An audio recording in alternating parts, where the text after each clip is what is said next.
नमस्ते प्रिय श्रोताओं, आपका स्वागत है इस ऑडियो बुक में how to live on 24 hours a day, यानी 24 घंटे में कैसे जिएं। ये किताब सन 1910 में लिखी गई थी अंग्रेज लेखक अर्नोल्ड बेनेट ने। आज एक 115 साल बाद भी ये किताब छपती ही जा रही है। लाखों करोड़ों प्रतियां बिक चुकी हैं और हर पीढ़ी इसे नया मानकर पढ़ती है। क्या सोचते हैं आप, सन 1910 का इंसान और आज का हम कितने अलग हैं? उस ज़माने में भी लोग कहते थे, टाइम नहीं है, काम ज़्यादा है, ज़िंदगी भागी जा रही है। आज भी हम यही कहते हैं, फ़र्क सिर्फ़ इतना है कि उस वक़्त घोड़ा-गाड़ी थी, आज हवाई जहाज़, उस वक़्त टाइपराइटर था, आज स्मार्टफ़ोन, लेकिन टाइम की तंगी, वह आज भी वैसी की वैसी है। अर्नोल्ड बेनेट कहते हैं, हर इंसान को रोज़ ठीक 24 घंटे मिलते हैं, न 1 सेकंड कम, न ज़्यादा, ये पैसा है, रोज़ की कमाई। अमीर-गरीब, नेता-मज़दूर, सबके खाते में बराबर जमा होता है। फ़र्क सिर्फ़ खर्च करने का है। उन्होंने 24 घंटे को 3 हिस्सों में बाँटा। 1, काम के 8 घंटे, जो ऑफ़िस, दुकान, खेत या जो भी आप करते हैं, उसमें लगते हैं। 2, नींद के 8 घंटे, जिन्हें कोई छीन नहीं सकता। 3, बाकी 8 घंटे, यही आपका पर्सनल टाइम है, यही आपकी असली ज़िंदगी है।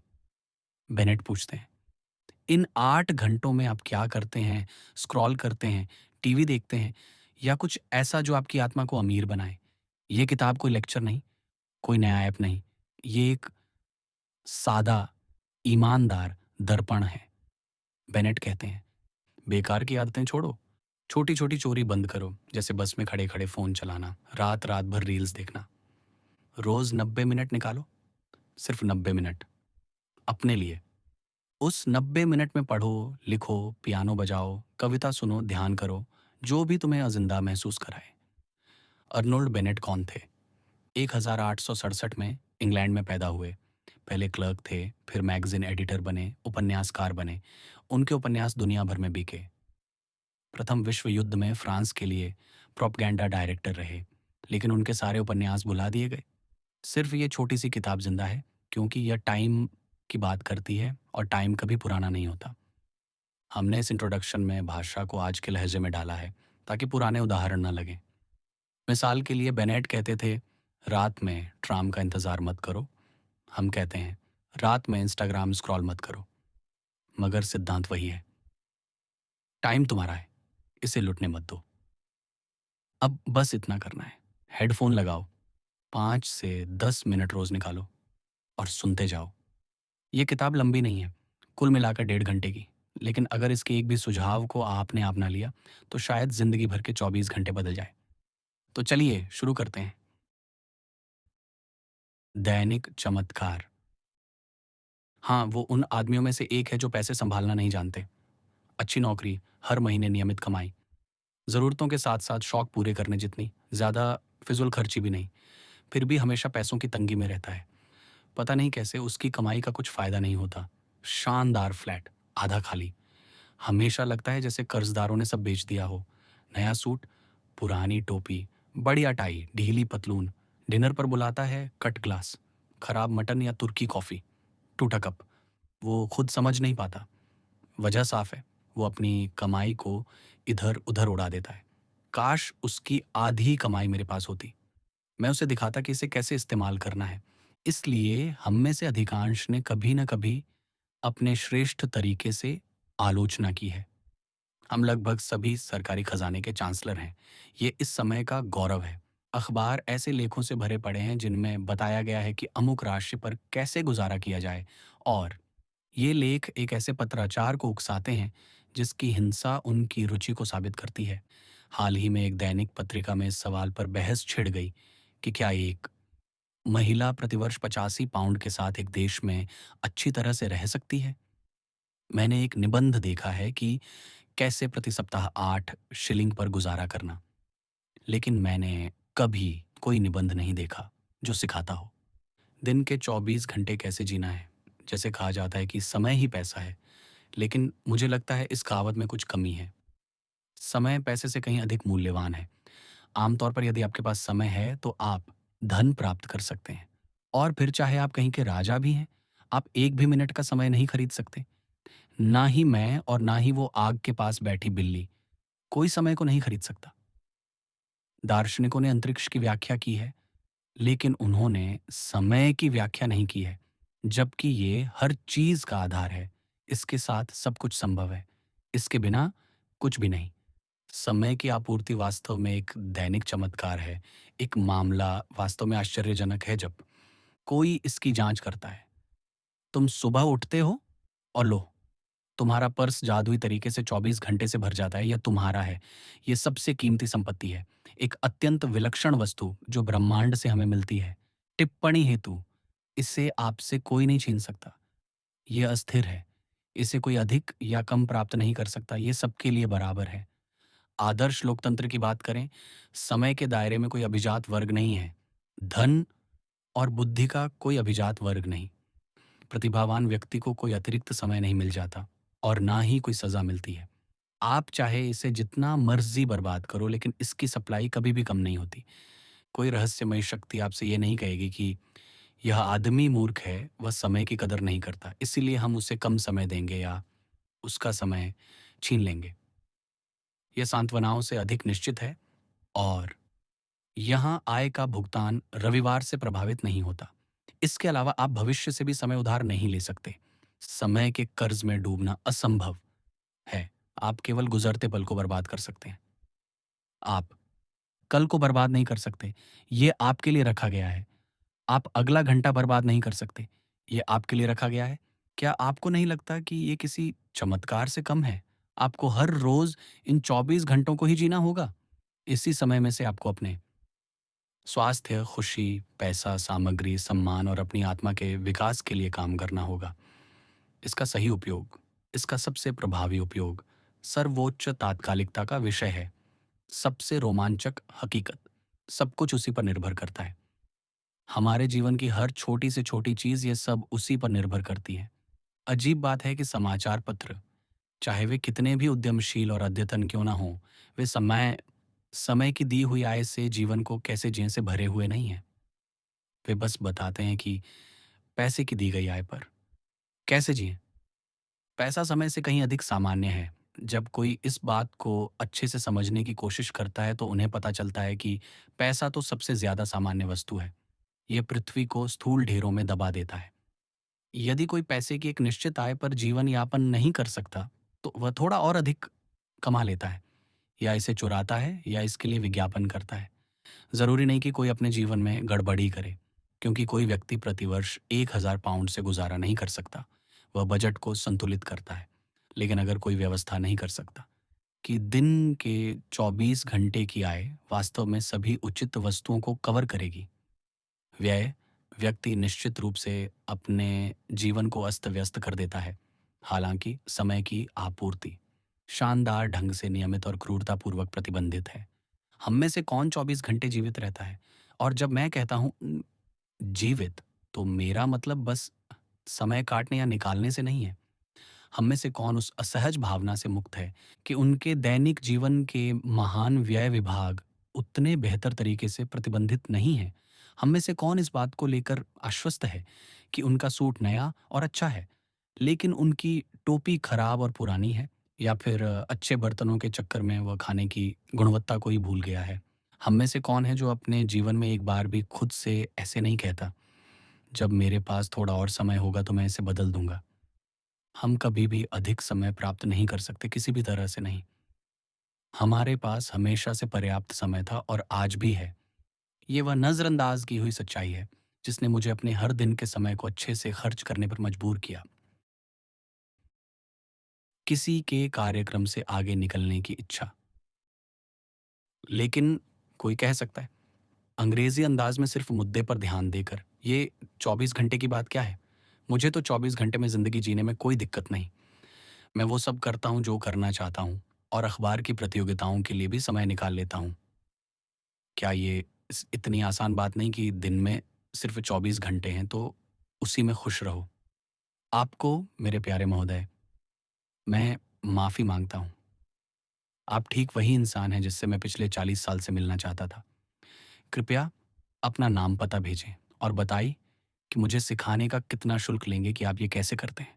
मुझे आपको बताने की बजाय आपको मुझे बताना चाहिए। आगे आइए। मुझे यकीन है कि आप हैं और अब तक न मिलना मेरी बदकिस्मती है।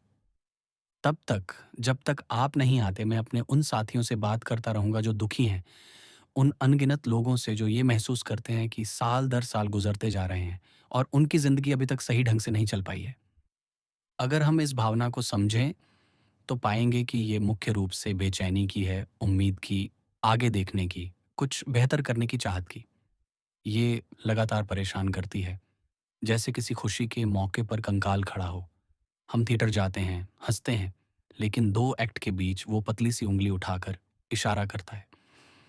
हम आखिरी ट्रेन के लिए दौड़ते हैं, प्लेटफ़ॉर्म पर ठंडी हवा में इंतज़ार करते हैं और वो हमारे पास टहलता हुआ पूछता है, "ऐ इंसान, तूने अपनी जवानी का क्या किया? अपनी उम्र का क्या कर रहा है?" आप कह सकते हैं कि ये आगे देखने की चाहत ज़िंदगी का हिस्सा है, उससे अलग नहीं की जा सकती। बिल्कुल सही, लेकिन इसकी डिग्री अलग-अलग होती है। कोई मक्का जाना चाहता है, उसका विवेक कहता है कि जाना चाहिए। वो निकल पड़ता है, कुक ट्रैवल की मदद से या अकेले। शायद कभी मक्का ना पहुँचे, पोर्ट सईद पहुँचते ही डूब जाए, लाल सागर के किनारे गुमनाम मर जाए, उसकी इच्छा हमेशा अधूरी रह जाए। लेकिन वो उस आदमी जैसी पीड़ा नहीं झेलेगा जो मक्का जाना चाहता है। हर समय उसकी चाहत उसे सताती है, पर वो ब्रिक्सटन से कभी निकलता ही नहीं। ब्रिक्सटन से निकलना भी कुछ है। हम में से ज़्यादातर ने ब्रिक्सटन भी नहीं छोड़ा। हमने लुडगेट सर्कस तक टैक्सी भी नहीं ली और कुक से टूर का दाम भी नहीं पूछा। और अपना बहाना, दिन में सिर्फ़ 24 घंटे हैं। अगर हम अपनी इस अस्पष्ट बेचैनी को और गहराई से देखें, तो समझ आएगा कि हमें वो काम करने चाहिए जो हमारी ज़िम्मेदारियों के अलावा है। हमें खुद को और परिवार को स्वस्थ और आराम से रखना है, कर्ज़ चुकाना है, बचत करनी है, अपनी क्षमता बढ़ाकर समृद्धि बढ़ानी है। ये काम अपने आप में बहुत मुश्किल है। बहुत कम लोग इसे पूरा कर पाते हैं। अक्सर ये हमारी क्षमता से बाहर होता है। फिर भी अगर हम इसमें कामयाब भी हो जाएँ, तो भी संतुष्ट नहीं होते। वो कंकाल अभी भी हमारे साथ है और जब हमें लगता है कि ये काम हमारी ताकत से बाहर है, तब भी हम सोचते हैं कि अगर अपनी पहले से थकी ताकतों को और कुछ करने को दे दें, तो शायद कम बेचैन हों। और यही सच है। अपनी तयशुदा ज़िम्मेदारियों के बाहर कुछ करने की इच्छा हर उस इंसान में होती है, जो विकास की सीढ़ी पर एक ख़ास स्तर तक पहुँच चुका है। जब तक इस इच्छा को पूरा करने की कोशिश नहीं की जाती, तब तक वो बेचैनी बनी रहती है। जैसे कुछ शुरू होने की प्रतीक्षा में हो जो शुरू ही नहीं हुआ। इस इच्छा को कई नाम दिए गए हैं। ये ज्ञान की सार्वभौमिक चाहत का एक रूप है। ये इतनी मज़बूत है कि जिन लोगों ने अपना पूरा जीवन ज्ञान हासिल करने में लगाया, वे भी इसके दबाव में अपनी सीमा से बाहर निकलकर और ज्ञान की तलाश करते हैं। मेरे ख्याल से सबसे महान दिमाग हर्बर्ट स्पेंसर भी इसके चलते छोटी-छोटी दिलचस्प खोजों में भटक जाते थे। मुझे लगता है कि ज़्यादातर लोग जो ज़िंदगी जीने की चाहत महसूस करते हैं, यानी जिनमें बौद्धिक जिज्ञासा है, उनकी ये चाहत पढ़ने-लिखने के रूप में सामने आती है। वे किताबें पढ़ने का कोर्स शुरू करना चाहते हैं। ब्रिटिश लोग सचमुच दिन-ब-दिन ज़्यादा साहित्य प्रेमी हो रहे हैं, लेकिन मैं बताना चाहता हूँ कि साहित्य ही ज्ञान का पूरा क्षेत्र नहीं है। खुद को बेहतर बनाने की प्यास, ज्ञान बढ़ाने की प्यास साहित्य के बिना भी बुझाई जा सकती है। इसके कई तरीके हैं, जिनके बारे में मैं बाद में बताऊँगा। यहाँ मैं सिर्फ़ उन लोगों को बता रहा हूँ, जिन्हें साहित्य से स्वाभाविक लगाव नहीं है। साहित्य एकमात्र कुआँ नहीं है। शुरुआत से पहले सावधानियाँ। अब अगर मैंने आपको अगर कामयाब हुआ हूँ तो ये मानने पर मजबूर कर दिया है कि आपकी रोज़ की ज़िंदगी की व्यवस्था से आपको एक दबी हुई नाराज़गी हमेशा सताती रहती है। और इस परेशान करने वाली नाराज़गी की असली वजह ये है कि आप हर दिन कुछ ऐसा काम छोड़ देते हैं जो करना चाहते हैं और जिसे आप हमेशा सोचते हैं कि ज़्यादा समय मिलने पर करेंगे। और अब मैंने आपको वो चमकदार सच्चाई दिखा दी है कि ज़्यादा समय कभी नहीं मिलेगा, क्योंकि आपके पास पहले से ही सारा समय मौजूद है। तो आप उम्मीद करते हैं कि मैं आपको कोई जादुई राज बताऊँगा, जिससे दिन की परफ़ेक्ट व्यवस्था बन जाए और वो रोज़ का छोड़ा हुआ काम वाला दुःख ख़त्म हो जाए। मैंने ऐसा कोई जादुई राज नहीं ढूँढा। न मुझे उम्मीद है कि ढूँढूँगा, ना किसी और से। ये अभी तक अज्ञात है। जब आप मेरी बात समझने लगे थे, शायद आपके मन में उम्मीद जागी हो। शायद आपने सोचा, ये आदमी मुझे आसान, बिना थके तरीका बताएगा जो मैं इतने दिन से करना चाहता था। अफ़सोस, सच ये है कि कोई आसान रास्ता नहीं है, कोई शाही सड़क नहीं। मक्का जाने का रास्ता बेहद कठिन और पथरीला है, और सबसे बुरी बात, आप वहाँ पूरी तरह पहुँच भी नहीं पाते।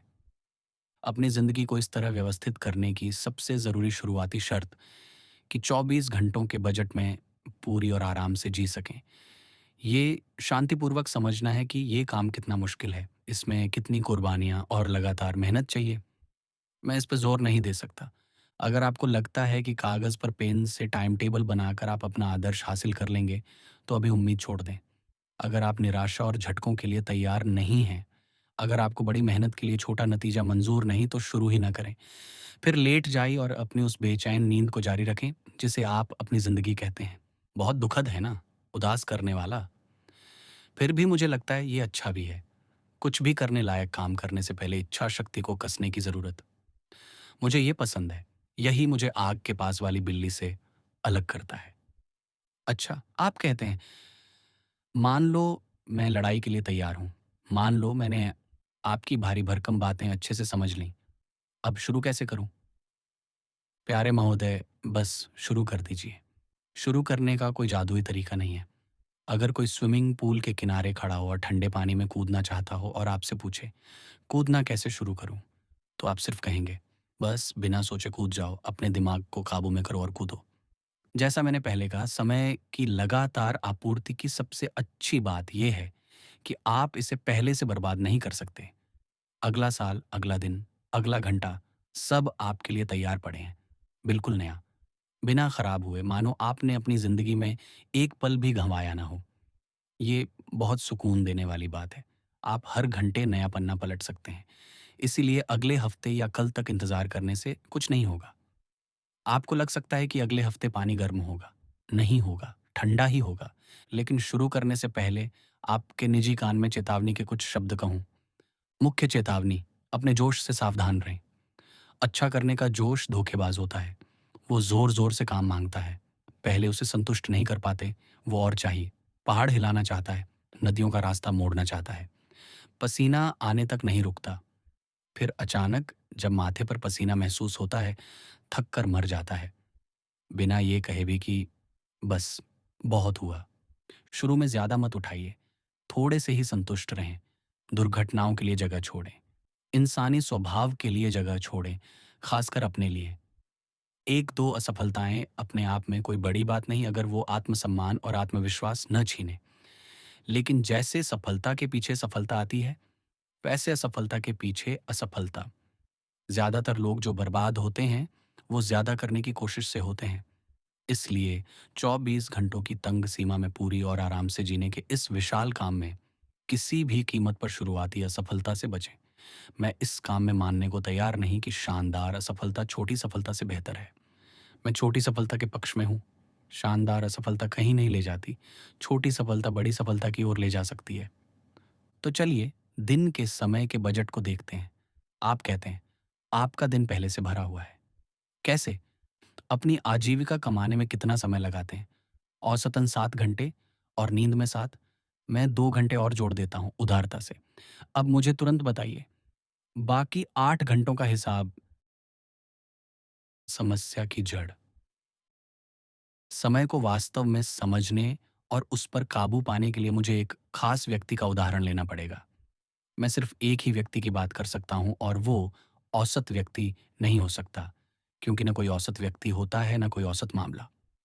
हर इंसान अलग है, उसकी परिस्थिति अलग है।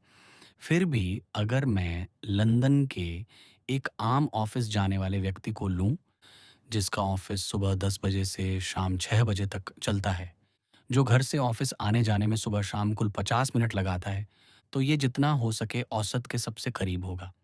कुछ लोग इससे ज़्यादा काम करते हैं, कुछ कम। यहाँ पैसे की बात मायने नहीं रखती। हमारे मकसद के लिए हफ्ते में 1 पाउंड कमाने वाला क्लर्क भी कार्लेटन हाउस में रहने वाले करोड़पति जितना ही समय अमीर है।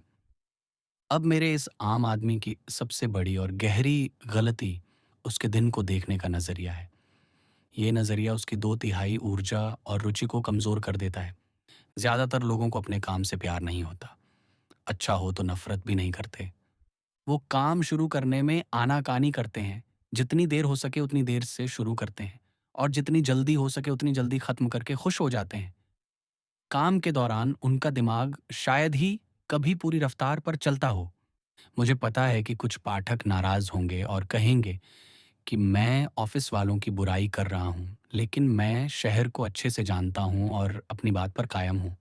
फिर भी वो सुबह 10 से शाम 6 तक के 8 घंटों को ही असली दिन मानते हैं।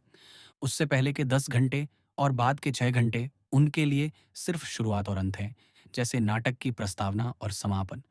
ये नज़रिया, चाहे अनजाने में हो, बाकी के 16 घंटों में उनकी सारी रुचि मार देता है। नतीजा, भले ही वो इन 16 घंटों को पूरी तरह बर्बाद न करें, पर इन्हें गिनते भी नहीं। ये उनके लिए सिर्फ़ किनारा या मार्जिन है। ये सोच बिल्कुल गलत और अस्वस्थ है, क्योंकि आप दिन के उस हिस्से को सबसे अहम बना रहे हैं, जिसे आप बस निपटाना चाहते हैं। जब आप अपनी ज़िंदगी का 2/3 हिस्सा 1/3 हिस्से के गुलाम बना देते हैं और उस 1/3 में भी आपको कोई जोश नहीं है, तो आप पूरी और सच्ची ज़िंदगी कैसे जी सकते हैं? नहीं जी सकते। अगर मेरा ये आम आदमी सचमुच पूरी ज़िंदगी जीना चाहता है, तो उसे अपने दिमाग में दिन के अंदर एक नया दिन बनाना होगा। ये भीतरी दिन शाम 6 बजे शुरू होकर सुबह 10 बजे ख़त्म होगा। ये 16 घंटे का दिन होगा। इन पूरे 16 घंटों में उसका एक ही काम है, अपने शरीर को सँवारना, अपनी आत्मा को बढ़ाना और अपने साथियों, दोस्तों, परिवार के साथ अच्छा समय बिताना। इन 16 घंटों में वो आज़ाद है। वो मज़दूर नहीं है, पैसे की चिंता नहीं है। वो उस आदमी जितना ही स्वतंत्र है जिसके पास निजी आय है। यही उसका नज़रिया होना चाहिए और यही नज़रिया सब कुछ तय करेगा। उसकी ज़िंदगी की असली कामयाबी, जो वारिसों को मिलने वाली संपत्ति से कहीं ज़्यादा कीमती है, इसी पर निर्भर है। क्या आप कह रहे हैं कि इन 16 घंटों में पूरी ताकत लगाने से काम के 8 घंटे खराब हो जाएँगे? बिल्कुल नहीं। उल्टा, ये 8 घंटे और बेहतर हो जाएँगे। मेरे आम आदमी को सबसे पहले ये सीखना है कि दिमाग हाथ-पैर की तरह नहीं थकता। उसे सिर्फ़ बदलाव चाहिए, आराम नहीं, नींद को छोड़कर। अब मैं देखता हूँ कि मेरा आम आदमी अपने इन 16 घंटों का इस्तेमाल कैसे करता है, सुबह उठने से शुरू करके। मैं सिर्फ़ बताऊँगा कि वो क्या कर रहा है और मुझे क्या लगता है कि उसे नहीं करना चाहिए। बाद में सुझाव दूँगा कि खाली किए गए समय में क्या बोया जाए, जैसे कोई नया बसने वाला जंगल साफ करके खेती करता है। उसके पक्ष में कहूँ तो सुबह 9:10 पर घर से निकलने से पहले वो ज़्यादा समय बर्बाद नहीं करता। ज़्यादातर घरों में लोग 9 बजे उठते हैं, 9:07 से 9:09 के बीच नाश्ता निपटाते हैं और दौड़ पड़ते हैं। लेकिन जैसे ही वो दरवाज़ा बंद करके निकलता है, उसका दिमाग जो कभी नहीं थकता, खाली हो जाता है। स्टेशन तक वो मानसिक बेहोशी में चलता है। वहाँ पहुँचकर ट्रेन का इंतज़ार करता है। हर सुबह सैकड़ों स्टेशनों पर आप देख सकते हैं कि लोग आराम से प्लेटफ़ॉर्म पर टहल रहे हैं, जबकि रेलवे कंपनियाँ बेशर्मी से उनका समय चुरा रही हैं और समय पैसों से कहीं ज़्यादा कीमती है। हर दिन लाखों घंटे इसी तरह गँवाए जाते हैं, सिर्फ़ इसलिए कि मेरे आम आदमी को समय की इतनी कम कद्र है कि उसने कभी सोचा ही नहीं कि 2 मिनट की सावधानी से इसे बचाया जा सकता है। उसके पास हर दिन समय का एक ठोस सिक्का है, मान लो सोने का सिक्का। उसे छुट्टे चाहिए और छुट्टे लेते वक़्त वो भारी नुकसान सहने को तैयार रहता है। अगर टिकट बेचने वाला कहे, "हम आपको सोने का सिक्का बदल देंगे लेकिन 1.5 पैसे चार्ज लेंगे," तो मेरा आम आदमी चिल्ला उठेगा। लेकिन यही होता है, जब कंपनी उसे दिन में 2 बार 5-5 मिनट चुराती है। आप कहेंगे कि मैं छोटी-छोटी बातें कर रहा हूँ। हाँ, कर रहा हूँ और बाद में बताऊँगा कि क्यों। अब कृपया अपना अखबार खरीद लें और ट्रेन में चढ़ जाएँ। टेनिस और अमर आत्मा। आप सुबह की ट्रेन में चढ़ते हैं, अखबार हाथ में लेते हैं और बड़े इत्मीनान से, जैसे कोई बादशाह, खुद को अखबार के हवाले कर देते हैं। जल्दी नहीं करते। आपको पता है कि कम से कम आधा घंटा पूरी तरह सुरक्षित है। बाहर के पन्नों पर जहाज़ों और गानों के विज्ञापनों पर नज़र डालते हुए आप ऐसे लगते हैं जैसे आपके पास समय का खजाना हो, जैसे आप उस ग्रह से आए हों जहाँ दिन में 124 घंटे होते हैं, 24 नहीं। मैं खुद अखबारों का दीवाना पाठक हूँ। 5 अंग्रेज़ी और 2 फ्रेंच रोज़ाना अखबार पढ़ता हूँ और हफ्ते के कितने अखबार रसाले पढ़ता हूँ ये तो न्यूज़ एजेंट ही जानते हैं।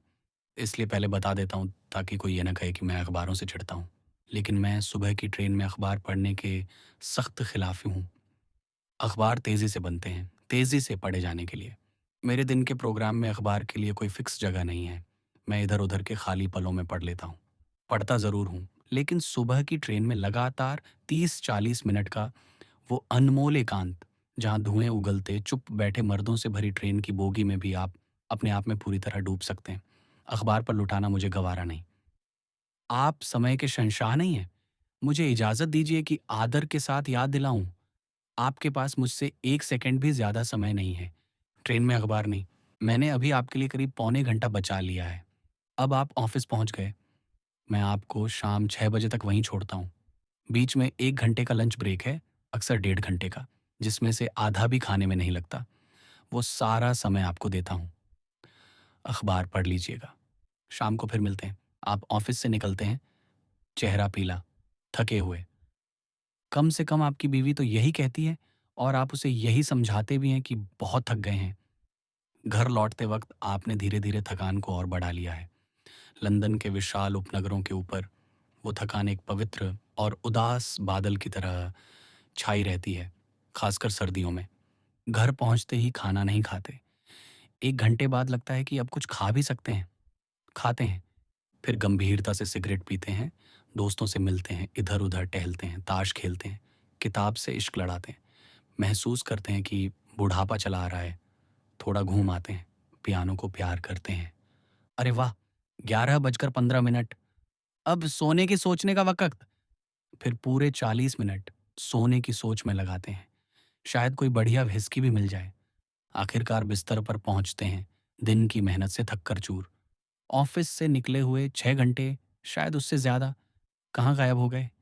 सपने की तरह, जादू की तरह, बिना पता चले। ये एकदम आम नमूना है। आप कहेंगे, बातें तो आप अच्छी करते हैं। आदमी थक जाता है। दोस्तों से मिलना भी जरूरी है। हर समय तना हुआ तो नहीं रहा जा सकता। बिल्कुल सही। लेकिन जब थिएटर जाना होता है, खासकर किसी खूबसूरत औरत के साथ, तब क्या होता है? आप उपनगर से दौड़ते हुए आते हैं, अच्छे कपड़े पहनने में कोई कसर नहीं छोड़ते, फिर दूसरी ट्रेन पकड़कर शहर भागते हैं, 4-5 घंटे लगातार तने रहते हैं, उसे घर छोड़ते हैं, खुद घर आते हैं। सोने की सोच में पौने घंटे नहीं लगाते, बस सो जाते हैं। दोस्त भी भूल गए, थकान भी भूल गए और शाम बहुत लंबी या शायद बहुत छोटी लगी। और वो वक़्त याद है जब आप एमेच्योर ओपेरा सोसाइटी के कोरस में गाने को राज़ी हुए थे और 3 महीने तक हर दूसरे दिन 2-2 घंटे रिहर्सल की थी। क्या आप इनकार कर सकते हैं कि जब शाम को कोई पक्की, जोश भरी चीज़ का इंतज़ार होता है, कुछ ऐसा जो आपकी सारी ऊर्जा माँगता है, तो उसकी सोच पूरे दिन को चमक और ज़्यादा ज़िंदगी दे देती है? मैं यही कह रहा हूँ। शाम 6 बजे आप सच का सामना करें और मान लें कि आप थके हुए नहीं हैं, क्योंकि हैं नहीं। और अपनी शाम इस तरह प्लान करें कि बीच में खाना ना आए और उसे तोड़ दें। इससे आपके पास कम से कम 3 घंटे का साफ खुला मैदान रहेगा। मैं ये नहीं कह रहा कि ज़िंदगी भर हर शाम 3 घंटे दिमाग को झोंक दें, लेकिन शुरुआत में हर दूसरे दिन 1.5 घंटा किसी गंभीर और लगातार चलने वाले मानसिक काम में लगा दें। ये मैं ज़रूर कह रहा हूँ। फिर भी आपके पास 3 शामें दोस्तों, ताश, टेनिस, घरेलू दृश्य, इधर-उधर की पढ़ाई, पाइप, बागवानी, इधर-उधर की हरकतें और इनामी प्रतियोगिताओं के लिए बचेंगी। और शनिवार दोपहर 2 बजे से सोमवार सुबह 10 बजे तक के 44 घंटे का भयानक खजाना तो रहेगा ही। थोड़ा चलते रहें, तो जल्दी ही आप 4 शामें, फिर 5 शामें कुछ ऐसा करने में लगाना चाहेंगे, जिसमें आप सचमुच जीवित महसूस करें। और 11 बजकर 15 मिनट पर अपने आप से बड़बड़ाने की आदत छूट जाएगी। अब सोने की सोच करने का वक़्त है। जो आदमी बेडरूम का दरवाज़ा खोलने से 40 मिनट पहले सोने जाने लगता है, वो बोर हो चुका है, यानी वो जी नहीं रहा। लेकिन याद रखें, शुरुआत में, सप्ताह में 3 रातों के वो 90-90 मिनट पूरे 10,080 मिनटों में सबसे ज़्यादा कीमती होने चाहिए। वो पवित्र होने चाहिए, उतने ही पवित्र जितनी कोई नाटक की रिहर्सल या टेनिस मैच। सॉरी यार, आज नहीं मिल सकता। टेनिस क्लब जाना है कहने की बजाय आपको कहना पड़ेगा, अपउपमेय, लेकिन मुझे काम है। ये कहना बहुत मुश्किल है, मैं मानता हूँ। टेनिस तो बहुत ज़्यादा ज़रूरी जो लगता है, अमर आत्मा की तुलना में। इंसानी फितरत को याद रखो। मैंने ज़िक्र किया था कि शनिवार दोपहर 2 बजे काम छोड़ने और सोमवार सुबह 10 बजे फिर काम शुरू करने के बीच पूरे 44 घंटे का एक विशाल मैदान पड़ा रहता है। यहाँ एक सवाल उठता है, हफ्ते में 6 दिन काम करना चाहिए या 7? लंबे समय तक, लगभग 40 साल की उम्र तक, मेरा अपना हफ्ता 7 दिन का ही था।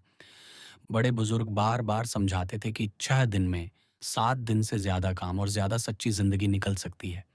अब जब मैं हफ्ते में 1 दिन बिना किसी प्लान के सिर्फ मन के मूड के हिसाब से गुज़ारता हूँ, तो मुझे साप्ताहिक आराम का नैतिक और मानसिक मूल्य गहराई से समझ आता है।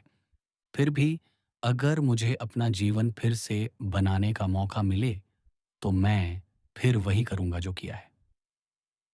सिर्फ वही लोग सच्ची निष्क्रियता, रेगुलर आइडलनेस की खूबसूरती को पूरी तरह समझ सकते हैं, जिन्होंने लंबे समय तक हफ्ते के सातों दिन पूरी ताकत से जिया हो। और अब मैं बूढ़ा भी हो रहा हूँ, उम्र का सवाल है। जिनमें जवानी लबालब है, ताकत और मेहनत करने की ललक ज़बरदस्त है, उन्हें मैं बिना हिचक कहूँगा, रुको मत, लगे रहो दिन रात। लेकिन आम आदमी के लिए मैं कहूँगा, अपना मुख्य प्रोग्राम, सुपर प्रोग्राम हफ्ते में सिर्फ 6 दिन तक सीमित रखो। अगर कभी 7वां दिन भी जोड़ने का मन करे, तो जोड़ लो, लेकिन उसे अतिरिक्त बोनस समझो, नियमित आय नहीं। इससे जब भी तुम 6 दिन पर वापस आओगे, तुम्हें लगेगा नहीं कि तुम गरीब हो गए या पीछे चले गए। अब देखते हैं कि हम कहाँ पहुँचे हैं। अभी तक हमने दिन के समय को बर्बाद करने में से इतना समय बचाने का निशान लगाया है, लगभग साढ़े 7 घंटे हर हफ्ते। फिलहाल मैं इन्हीं साढ़े 7 घंटों से खुश हूँ। क्या? आप चिल्ला उठे। पूरे 168 घंटे में से सिर्फ साढ़े 7 घंटे? और तुम कहते हो कि ज़िंदगी जीना सिखाओगे? इन साढ़े 7 घंटों से चमत्कार करोगे? हाँ, बिल्कुल करूँगा, अगर तुम मुझे करने दोगे। यानी मैं तुमसे एक ऐसा प्रयोग करने को कहने जा रहा हूँ, जो पूरी तरह स्वाभाविक और समझ में आने वाला है, मगर चमत्कार जैसा लगता है। मेरा दावा है, इन साढ़े 7 घंटों का पूरा-पूरा इस्तेमाल करने से हफ्ते की सारी ज़िंदगी में रफ़्तार आ जाएगी, उसमें मज़ा आ जाएगा और सबसे साधारण काम भी रोचक लगने लगेंगे। तुम सुबह-शाम सिर्फ 10-10 मिनट कसरत करते हो, फिर भी हैरान नहीं होते कि सारा दिन तुम्हारा शरीर तंदुरुस्त और मजबूत रहता है, तुम्हारा पूरा शारीरिक नज़रिया बदल जाता है। तो फिर हैरानी क्यों कि दिन में औसतन 1 घंटा से ज़्यादा दिमाग को दिया जाए तो उसकी सारी गतिविधि हमेशा के लिए जीवंत और चमकदार हो जाए? और समय दिया तो ज़्यादा भी जा सकता है, जितना ज़्यादा दोगे उतना ज़्यादा फ़ायदा। लेकिन मैं छोटी-सी शुरुआत से ही खुश हूँ। ये छोटी शुरुआत भी वास्तव में छोटी नहीं है। जो लोग अभी इसे आज़माएँगे, वे खुद पता लगा लेंगे। साढ़े 7 घंटे को दिन के जंगल से साफ करना आसान नहीं है। कुछ ना कुछ कुर्बानी देनी पड़ेगी। पहले तुम अपना समय भले ही बुरे ढंग से खर्च करते थे, पर खर्च तो करते थे। कुछ ना कुछ कर तो रहे थे। अब कुछ और करना है, यानी आदतें बदलनी हैं। और आदतें बदलना बहुत मुश्किल होता है। कोई भी बदलाव, चाहे बेहतरी के लिए हो, पहले असुविधा और तकलीफ वो लाता है। अगर तुम सोचते हो कि पुरानी ज़िंदगी जिसकी तस चलाते हुए साढ़े 7 घंटे गंभीर काम में लगा दोगे, तो गलती कर रहे हो। कुछ त्याग और बहुत ज़्यादा इच्छा शक्ति चाहिए होगी। इसीलिए, क्योंकि मुझे मुश्किल का पता है, क्योंकि मुझे पता है कि इस काम में असफल होने का लगभग विनाशकारी असर पड़ता है, इसलिए मैं बार-बार यही सलाह दे रहा हूँ। बहुत धीरे, बहुत सादगी से, बिना शोर के शुरू करो। अपने आत्मसम्मान की रक्षा करो। आत्मसम्मान ही हर मकसद की जड़ है। सोच समझकर शुरू किया काम अगर असफल हो जाए, तो आत्मसम्मान पर गहरा घाव लगता है। 3 महीने तक लगातार ईमानदारी से साढ़े 7 घंटे अपनी ज़िंदगी की ताकत बढ़ाने में लगाओ। फिर ज़ोर से गाओ, दुनिया को बताओ कि तुम क्या-क्या कर सकते हो। अंत में एक आखिरी सलाह, शाम का काम 1.5 घंटे का करने के लिए 1.5 घंटे से कहीं ज़्यादा समय रखो। मान लो रात 9 बजे से 11 बजकर 30 मिनट तक। दुर्घटनाओं की गुंजाइश रखो। इंसानी फितरत को जगह दो। खुद को डील दो। याद रखो, आप इंसान हो, रोबोट नहीं।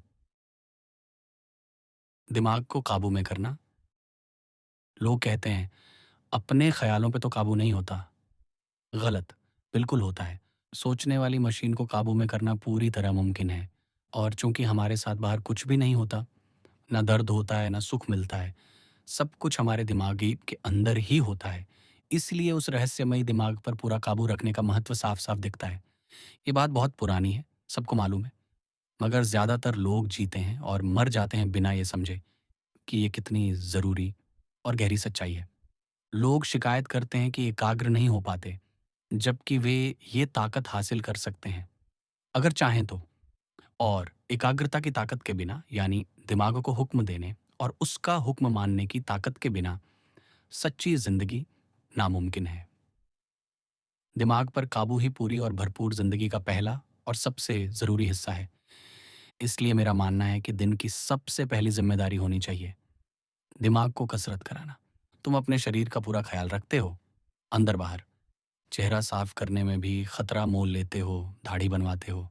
दूध वाले से लेकर कसाई तक पूरी फौज खड़ी कर रखी है ताकि तुम्हारा पेट अच्छा व्यवहार करे।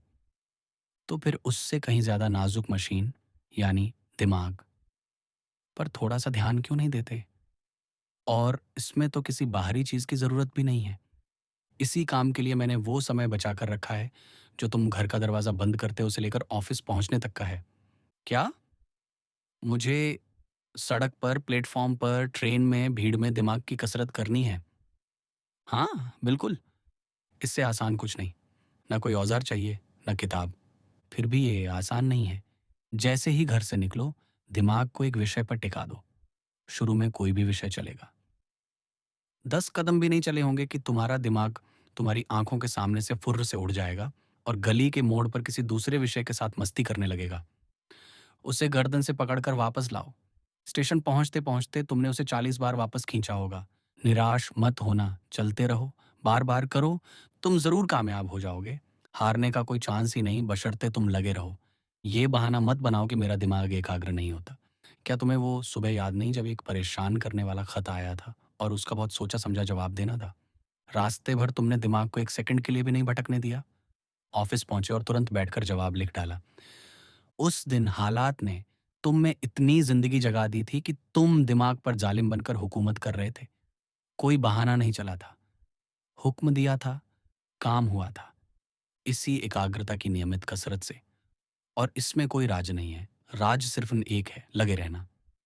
तुम दिन के हर घंटे, हर जगह अपने दिमाग पर जालिमाना काबू रख सकते हो। ये कसरत बहुत सुविधाजनक है। अगर तुम ट्रेन में डंबल लेकर बैठो या 10 खंडों की इंसाइक्लोपीडिया लेकर पढ़ने लगो, तो लोग ताज्जुब करेंगे। लेकिन सड़क पर चलते हुए, पाइप पीते हुए, मेट्रो में लटकते हुए, कौन जान सकता है कि तुम दिन का सबसे जरूरी काम कर रहे हो? कौन सा गधा तुम पर हंस सकता है? मुझे फर्क नहीं पड़ता तुम किस चीज पर एकाग्र होते हो। बस एकाग्र हो जाओ। मकसद सिर्फ सोचने वाली मशीन को अनुशासन में लाना है। फिर भी एक तीर से दो शिकार कर लो। कुछ उपयोगी चीज पर ध्यान लगाओ। मेरा सुझाव सिर्फ सुझाव है।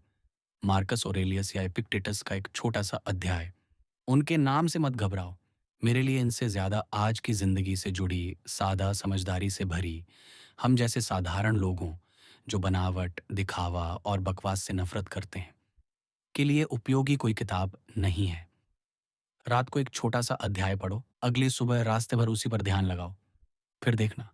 हाँ मेरे दोस्त, छिपाने की कोशिश मत करो।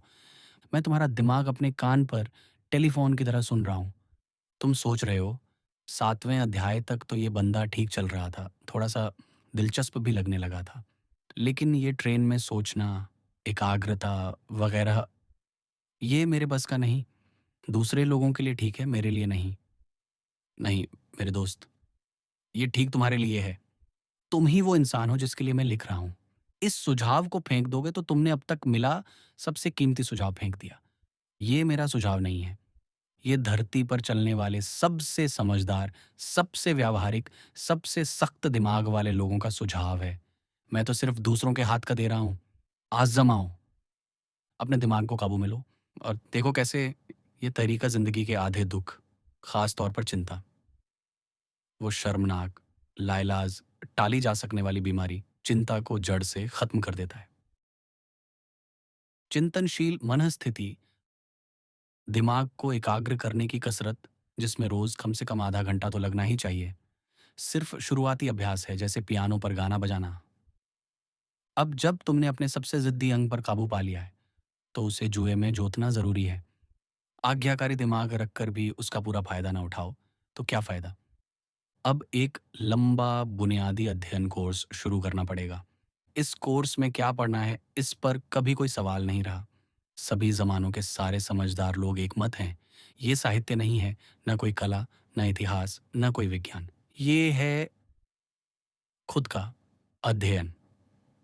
हे मनुष्य, स्वयं को जानो। ये वाक्य इतना घिस-पिट चुका है कि लिखते हुए शर्म आती है। फिर भी लिखना पड़ता है, क्योंकि आज भी इसे लिखने की ज़रूरत है। शर्म वापस लेता हूँ, शर्म आने में भी शर्म आ रही है। हे मनुष्य, स्वयं को जानो।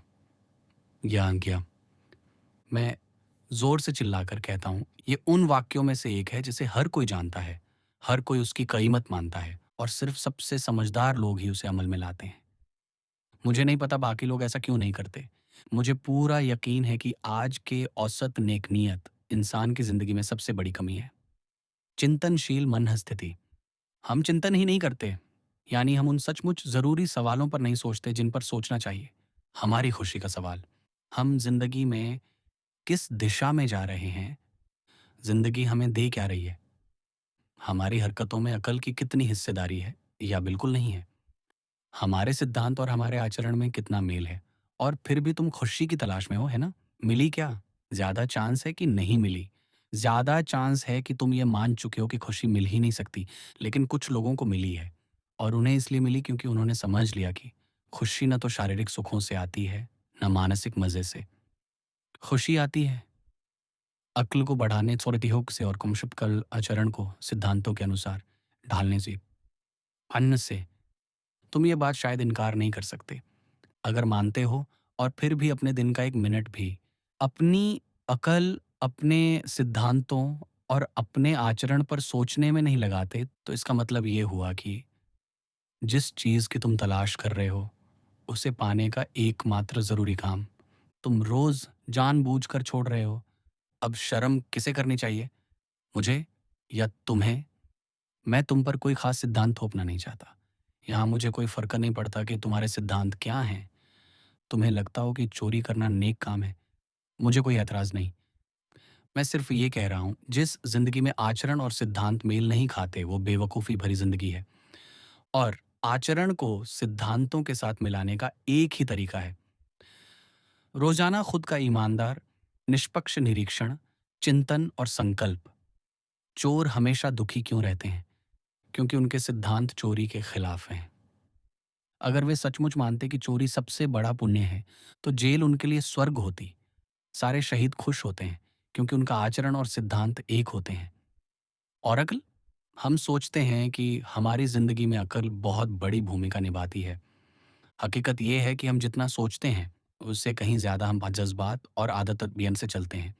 जितना कम चिंतन करेंगे, उतने ही कम अक्लमंद रहेंगे। अगली बार जब वेटर स्टेक ज़्यादा पका कर लाए और तुम्हें गुस्सा आए, तो 1 मिनट रुककर अकल को अपने दिमाग के मंत्रिमंडल में बुलाओ। वो शायद यही कहेगी, वेटर ने स्टेक नहीं पकाया था, ना उसका कोई कंट्रोल था। और मान लो सिर्फ वही ज़िम्मेदार था, तो भी गुस्सा करके तुमने कुछ हासिल नहीं किया। बस अपनी शान खोई, समझदार लोगों की नज़र में बेवकूफ़ बने, वेटर का मूड ख़राब किया और स्टेक पर कोई असर नहीं पड़ा। इस मुफ्त सलाह का नतीजा, अगली बार जब स्टेक फिर ज़्यादा पक जाए, तुम वेटर को इंसान की तरह ट्रीट करोगे, शांत और मेहरबान रहोगे और विनम्रता से नया स्टेक मांगोगे। फ़ायदा साफ और पक्का होगा, सिद्धांत बनाने या बदलने में, आचरण सुधारने में। किताबों से बहुत मदद मिल सकती है, 6 पैसे से लेकर ऊपर तक। पिछले अध्याय में मैंने मार्कस ऑरेलियस और एपिक्टेटस का जिक्र किया था। तुम्हारे दिमाग में कुछ और मशहूर किताबें भी ज़रूर आएंगी। पास्कल, ला ब्रूयर, एमर्सन भी पढ़े जा सकते हैं। मैं तो बिना मार्कस ऑरेलियस के सफ़र पर निकलता ही नहीं। हाँ, किताबें बहुत कीमती हैं, लेकिन कोई किताब उसकी जगह नहीं ले सकती जो हर रोज़ निष्पक्ष, ईमानदार तरीके से खुद की हाल की हरकतों और आने वाले इरादों का निरीक्षण हो, यानी खुद अपने चेहरे की तरफ स्थिर, निडर नज़र डालना। चाहे वो नज़ारा कितना भी डरावना या शर्मनाक क्यों ना हो, ये ज़रूरी काम कब करना है? मुझे लगता है भरपूर तक घर लौटते वक्त ट्रेन का वो एकांत सबसे मुफीद है। दिन भर की कमाई की मेहनत के बाद चिंतनशील मूड अपने आप आ जाता है। अगर तुम इस बुनियादी और गहराई से ज़रूरी काम को छोड़कर अखबार पढ़ना पसंद करो, जो डिनर का इंतज़ार करते वक्त भी पढ़ सकते हो, तो मैं कुछ नहीं कहूँगा। लेकिन दिन में किसी न किसी वक़्त ये काम तो करना ही पड़ेगा। अब मैं शाम के घंटों की बात करने जा रहा हूँ। कला में रुचि जगाना। बहुत से लोग हर शाम नियमित रूप से खाली बैठे रहते हैं, क्योंकि उन्हें लगता है कि खालीपन का एकमात्र इलाज है साहित्य पढ़ना, और उन्हें साहित्य में रत्ती भर रुचि नहीं है। ये बहुत बड़ी गलती है। हाँ, बिना छपी किताबों के किसी भी चीज़ को ठीक से समझना मुश्किल ज़रूर है, लेकिन अगर तुम्हें ताश का खेल, ब्रिज या नाव चलाना गहराई से समझना हो, तो क्या तुम साहित्य में रुचि न होने की वजह से ब्रिज या नौका चालन की सबसे अच्छी किताबें पढ़ने से रुक जाओगे? बिल्कुल नहीं। इसलिए हमें 2 चीज़ों में फ़र्क करना होगा। 1. साहित्य। 2. गैर साहित्यिक विषयों पर लिखी किताबें। साहित्य की बात मैं बाद में करूँगा। फ़िलहाल उन लोगों से कहना चाहता हूँ, जो ना मेरेडिथ पढ़े हैं, न यह जानते हैं कि स्टीफ़न फ़िलिप्स कवि हैं भी या नहीं, और न ही उन्हें इस बात की परवाह है कि वे पूरी तरह अपने हक में हैं। साहित्य से प्रेम न करना कोई अपराध नहीं है। यह मूर्खता का लक्षण भी नहीं है। साहित्य के पंडित वही हैं जो वर्ड्सवर्थ का टेनिसन पर प्रभाव न समझने वाले को तुरंत फांसी देने का हुक्म दे दें, मगर उनकी ये हिमाकत है। मैं पूछता हूँ, अगर उनसे पूछा जाए कि चाइकोव्स्की की पैथेटिक सिम्फनी बनाने में किन किन प्रभावों का हाथ था, तो वे क्या जवाब देंगे? साहित्य के बाहर ज्ञान के अपार खेत हैं, जो खेती करने वालों को शानदार फसल देते हैं। उदाहरण के लिए, मैंने अभी इंग्लैंड की सबसे मशहूर हाई क्लास संगीत रचना का जिक्र किया था। अगस्त में प्रोमेनेड कॉन्सर्ट शुरू होते हैं। तुम वहां जाते हो, सिगार या सिगरेट पीते हो, और मुझे अफसोस के साथ कहना पड़ता है कि लोहेनग्रिन के नरम हिस्से में भी माचिस जलाते हो और संगीत का मजा लेते हो। तुम कहते हो, मैं तो पियानो, वायलिन या बंजो भी नहीं बजा सकता, मुझे संगीत की कुछ नहीं आता। तो इसमें क्या बात हुई? ये तो साबित करता है कि तुम्हें संगीत में नो सच्ची रुचि है, क्योंकि हॉल भरने के लिए कंडक्टर को ऐसा प्रोग्राम देना पड़ता है जिसमें खराब संगीत लगभग न के बराबर होता है। पुराने कोवेंट गार्डन के ज़माने से बहुत बड़ा बदलाव। अब जिस ऑर्केस्ट्रा को तुम हफ्ते में 2-3 शाम 2 महीने तक सुनते हो, क्या पियानो पर एड द मेडन्स प्रेयर न बजा पाने की वजह से तुम उस ऑर्केस्ट्रा की बनावट और काम को समझने से रुक जाओगे? अभी तुम उन ऑर्केस्ट्रा को एक उलझा-सुलझा सा ढेर समझते हो, जो अच्छा-सा शोर पैदा करता है। तुम अलग-अलग वाद्यों की आवाज़ नहीं सुनते, क्योंकि तुमने कभी अपने कानों को अलग-अलग ध्वनियाँ पकड़ने की ट्रेनिंग नहीं दी। अगर तुमसे पूछा जाए कि बीथोवन की सी माइनर सिम्फनी के शुरुआती बड़े थीम में कौन-कौन से वाद्य बज रहे हैं, तो तुम जान देकर भी नाम नहीं बता सकते। फिर भी तुम्हें वो सिम्फनी बहुत पसंद है। उसने तुम्हें रोमांचित किया है। तुमने उस औरत से, जिसका नाम तुम अच्छी तरह जानते हो, बढ़-चढ़कर उसकी तारीफ़ भी की है।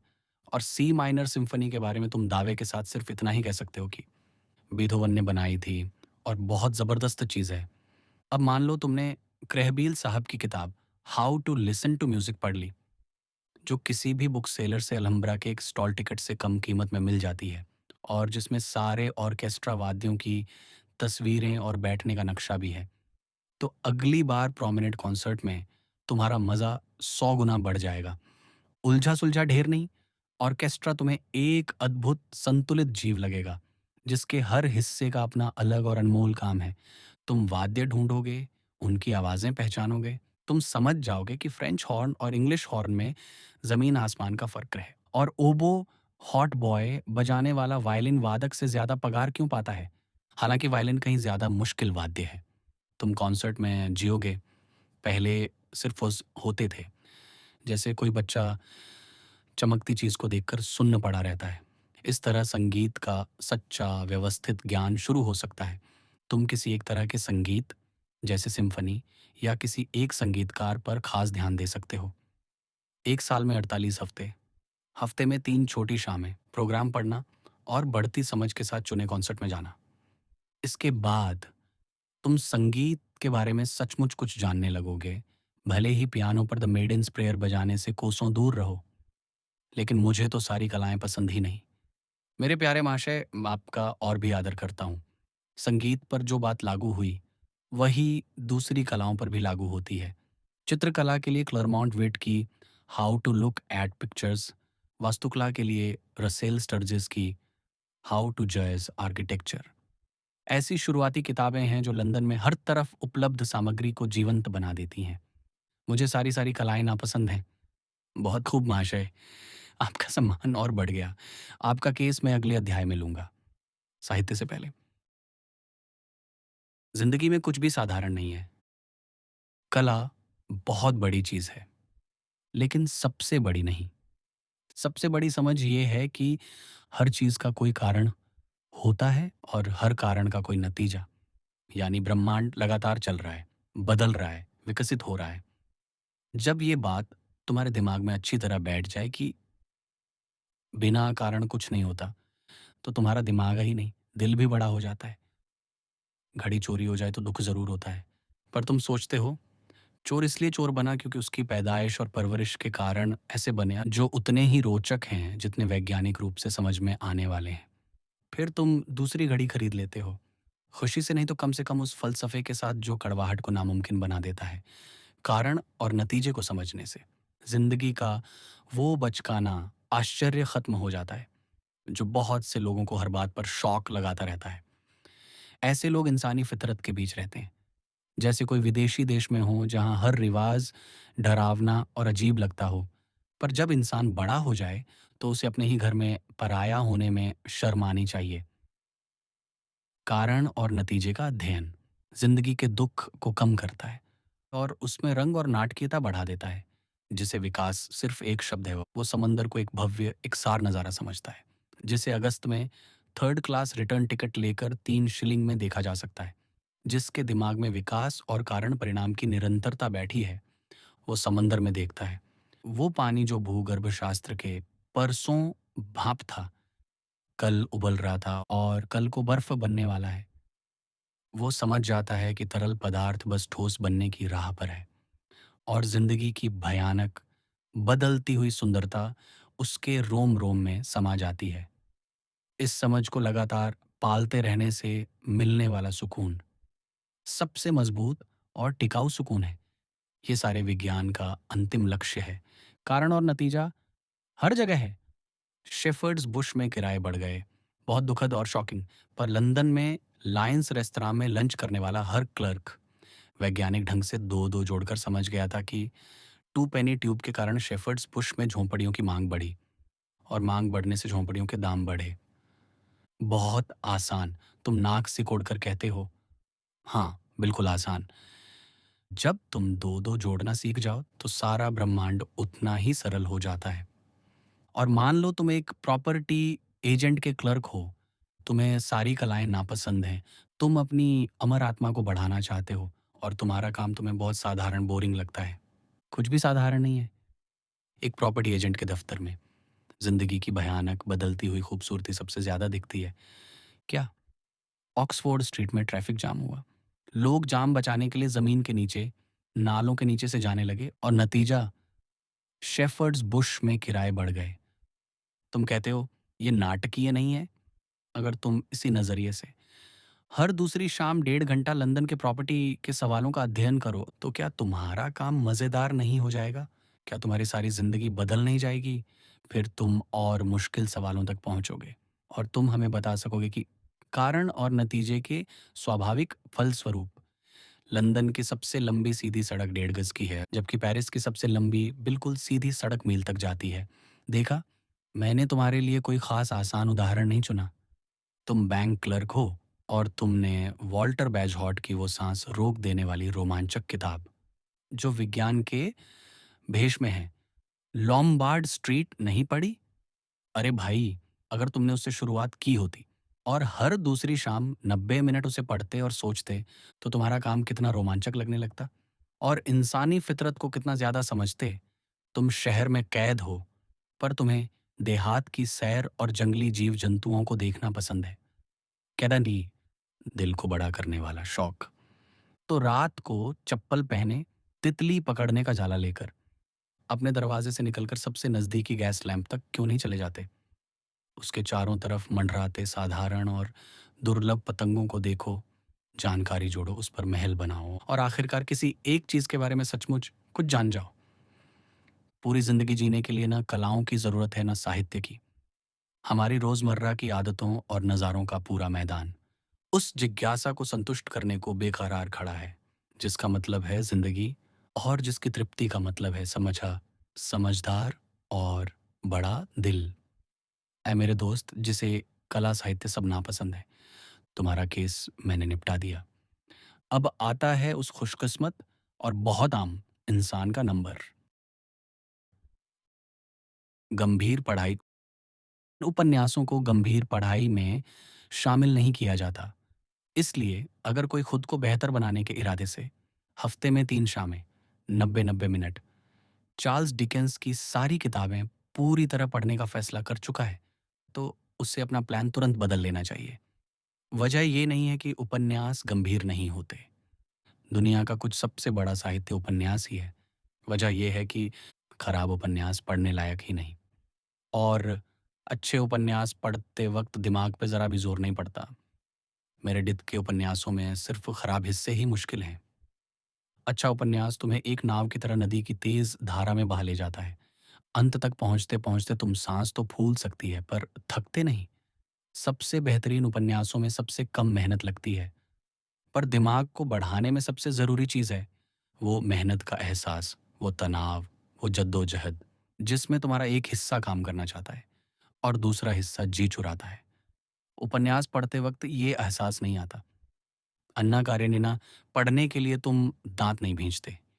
इसलिए उपन्यास ज़रूर पढ़ो, पर उन 90 मिनटों में नहीं। कल्पनाशील कविता, इमेजिनेटिव पोएट्री उपन्यासों से कहीं ज़्यादा दिमाग पर जोर डालती है। शायद ये साहित्य का सबसे ज़्यादा जोर डालने वाला रूप है। ये साहित्य का सबसे ऊंचा रूप है। ये सबसे ऊंचे दर्जे का आनंद देती है और सबसे ऊंचे दर्जे की समझ सिखाती है। इसे कोई चीज़ टक्कर नहीं दे सकती। ये मैं दुखी मन से कह रहा हूँ, क्योंकि ज़्यादातर लोग कविता बिल्कुल नहीं पढ़ते। मुझे यकीन है कि बहुत से नेक और समझदार लोग अगर पैराडाइज लॉस्ट पढ़ने आएं, दोपहर के वक्त ट्राइफल्गर स्क्वायर में बोरियां पहनकर घुटनों के बल चक्कर लगाने में से कुछ चुनना हो, तो सार्वजनिक मजाक उड़वाना पसंद करेंगे। फिर भी मैं अपने दोस्तों दुश्मनों को हमेशा यही सलाह दूंगा, सबसे पहले कविता पढ़ो। अगर तुम्हें कविता बंद किताब लगती है तो सबसे पहले हेजलिट का मशहूर निबंध पढ़ो, पोएट्री इन जनरल, कविता की प्रकृति पर।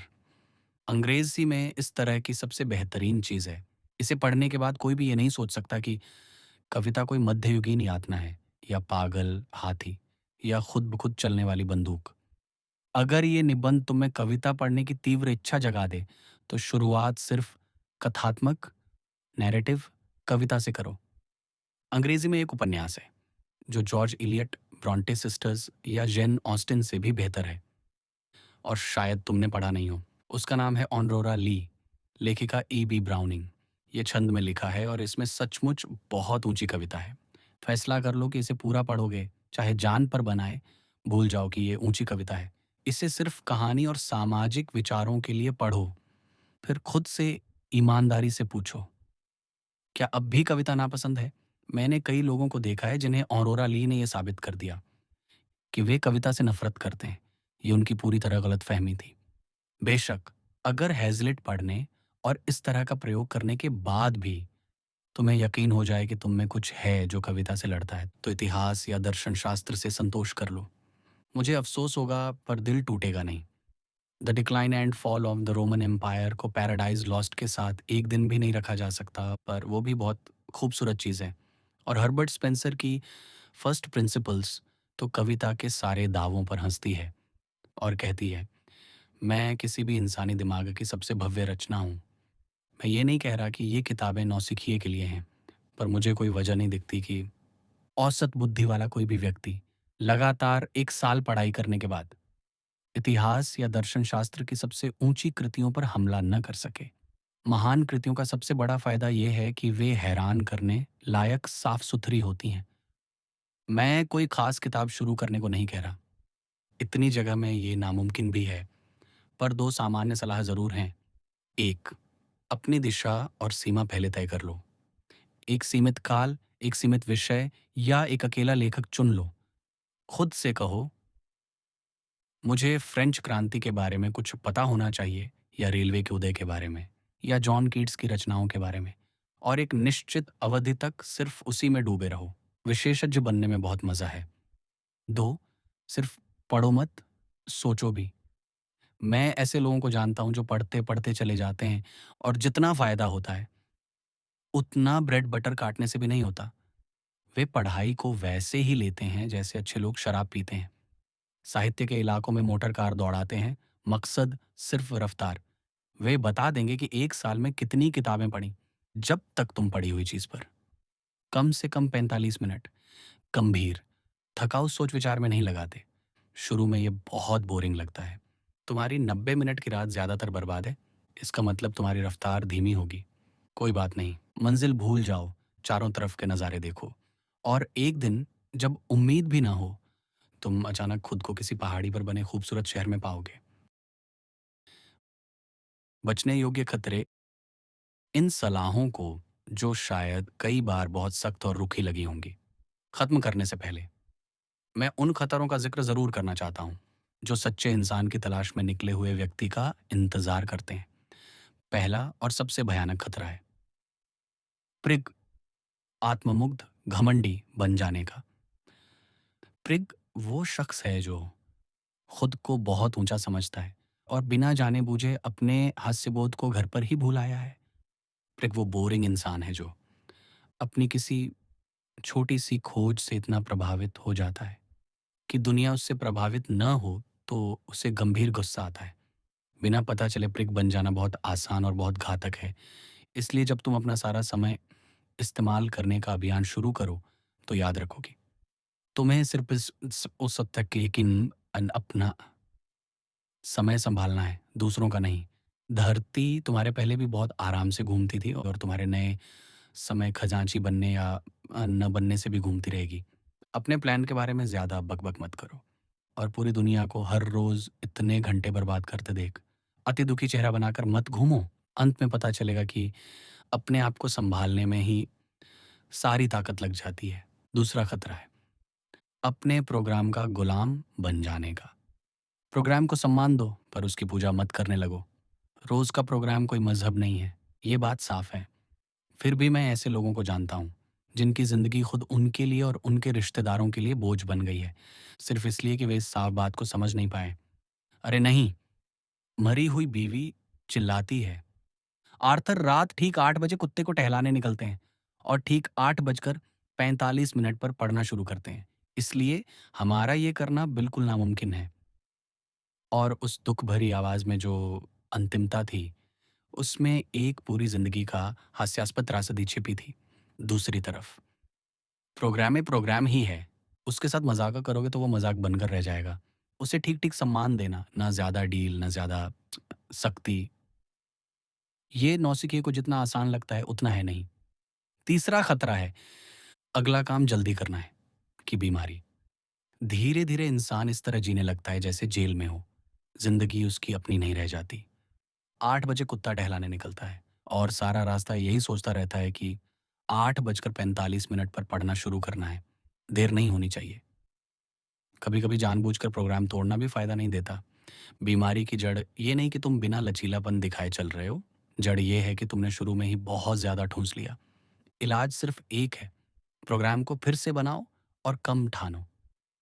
पर ज्ञान की भूख जिस चीज़ को खाती है, उसी से बढ़ती है और कुछ लोग लगातार साँस फूलती दौड़ को पसंद करने लगते हैं। उनके बारे में तो यही कहा जा सकता है कि लगातार साँस फूलती दौड़ भी हमेशा की नींद से बेहतर है। फिर भी अगर प्रोग्राम दबाव डालने लगे और तुम उसे बदलना नहीं चाहते, तो एक शानदार दवा है। एक काम से दूसरे काम पर जाते वक़्त जानबूझकर बहुत धीमे चलो।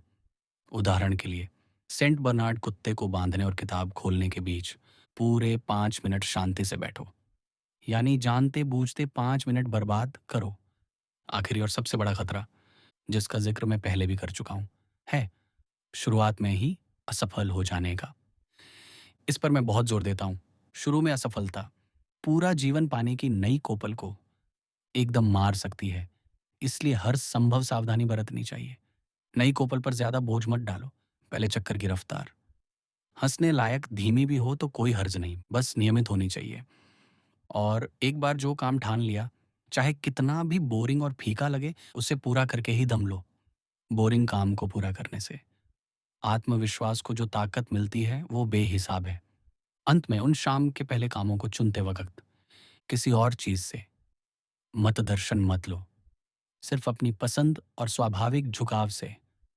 फ़िलॉसफ़ी का चलता-फिरता एनसाइक्लोपीडिया बनना बहुत अच्छी बात है, पर अगर तुम्हें फ़िलॉसफ़ी बिल्कुल पसंद नहीं और सड़कों पर लगने वाली पुकारों का प्राकृतिक इतिहास बहुत भाता है, तो फ़िलॉसफ़ी को छोड़ दो और पुकारों का इतिहास लिखो। बस, अब तुम तैयार हो? जाओ, लेकिन धीरे, पर लगातार। और याद रखो, तुम्हारे पास पहले से ही सारा समय मौजूद है, बस उसे जीना शुरू कर दो।